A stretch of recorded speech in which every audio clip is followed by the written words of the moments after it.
Journey Part 3, last chapter. Let's go.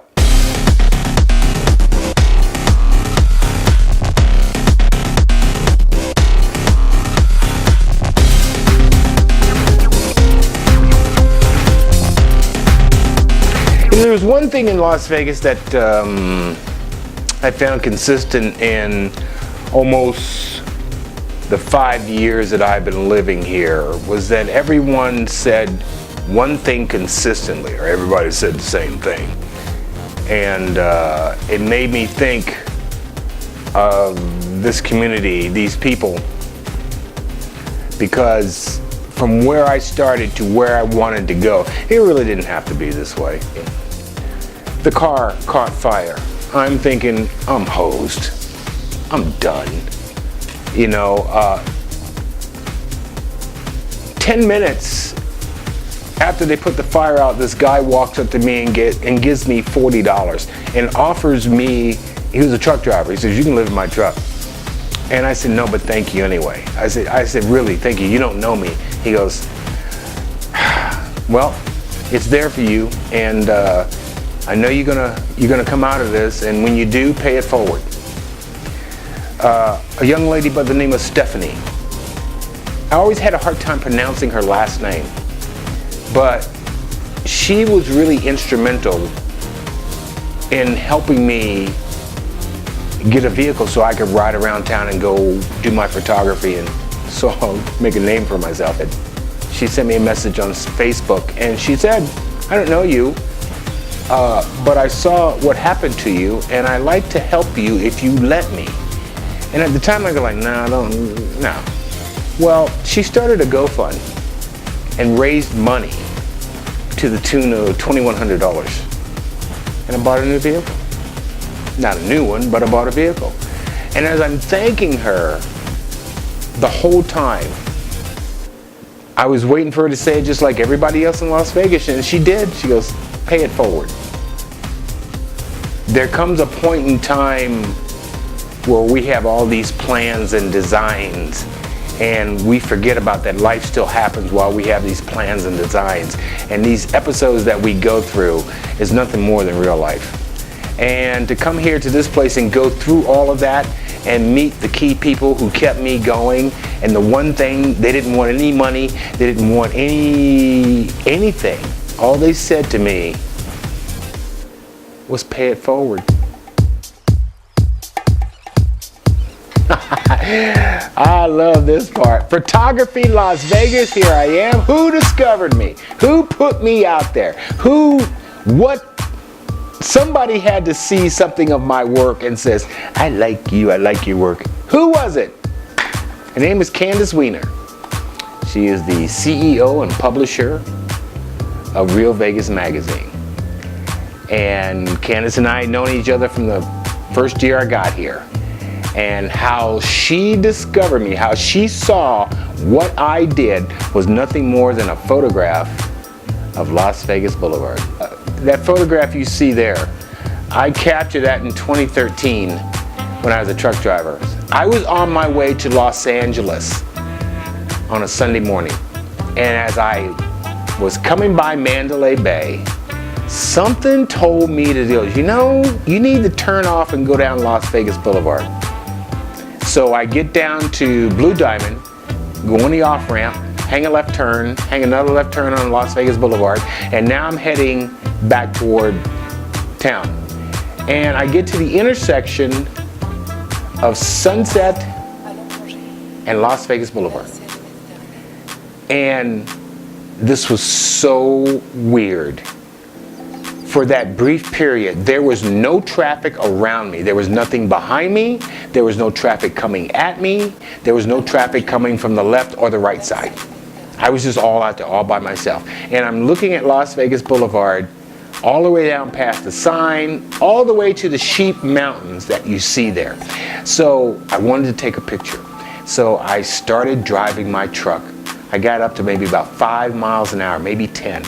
And I'm driving my truck with my left knee and holding the camera with my two hands, and I'm taking that picture. Well, As soon as I got to the intersection of Russell Road and Las Vegas Boulevard, I hung a left and got back on Interstate 15 and drove to Los Angeles. And to this day, I got that image netted me over 1,000 tweets on Twitter. Well, Candace saw it on Facebook. And from that day forward, we become friends. And from to this day right now, she has an image of that photograph in her office at Real Vegas Magazine. Yeah, when Candace saw it, next thing you know, I was working. I was working. So, in answer to your question, who saw me, who gave me, how you ever want to say it was Candace. I came here with rags, but I didn't get the riches yet. I don't know what's going to happen from here on forward, okay? The turnaround for everything for me was when I reconciled with my son Matthew. His nickname is Moo. We've been separated as a family for about 13 years. There are a total of 10 kids in the Rogers family, 8 boys and 2 girls. And right now, Moo is the only one that sought his father out, and we reconcile as father and son. When that happened, everything turned around. And I'm serious, because the next week, I get a call from Candace Weiner. And we had a conversation months ago. And in that conversation, I remember saying to her, I said, you know, one day you're going to own your own magazine and I'm going to be your photographer. Well, that call came and that's what it was. And the next thing you know, I'm shooting the cover of Las Vegas Golden Knight enforcer, Ryan Reeves, who I known from playing hockey in Alaska. But I didn't tell him that. He doesn't. So when I saw him, I go, oh, he hasn't changed that much. But I didn't want, I was so focused on getting that cover. And we did. And the first thing that Candace Weiner said to me after we shot the cover was, get used to this, is only the beginning. And I didn't really take it in, you know. But the next thing you know, I'm now shooting the members, or the 10-1 responders from October the 1st. And then it kept going, it didn't go backwards. Next thing you know, in January, I'm shooting the mayor of Las Vegas, Carolyn Goodman. And it was such a great shoot because I only had 5 minutes. They were doing an interview. It was like, it's gonna last about a half an hour. So I'm there waiting for them to finish up the interview. And I already knew when I walked in that office how I was gonna shoot it, what I was gonna shoot, the whole 9 yards. So when it was my turn, the first thing I said was, my turn. And she looked at me and she goes, how old are you? And I said 64. And she goes, oh, you're just a baby. And I went click. And that's the cover. I was in my 50s when I started photography. I have no idea where this thing is going to take me. I got a pretty good idea, but I have one more item on my agenda that I call my bucket list. And that's how I will finish part 3 of the journey. And my bucket list is to get a headshot of Carlos Santana. Why? In August of 1969, I saw that man at a concert called Woodstock. And I didn't know anything about photography, but I had a camera. I had this camera and I took this picture of him and the band, okay? And it was a Minolta 35mm camera that had the little tube of film. We were shooting on film. Well, as I was done, I was trying to rewind the film back into the cylinder. It got jammed. And not knowing what I know, I opened the back of the camera. And I didn't realize I exposed all the film.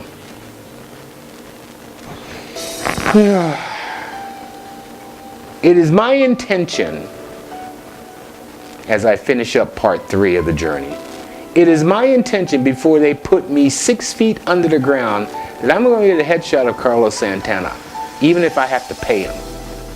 That's all I want. Once I'm done with that, fine. Wherever you want to take me, take me. But that's the one thing that I want to do before they put me 6 feet under the ground, is that I want to get a headshot of that man. for something as stupid as I did back in 1969 of opening the back of a camera.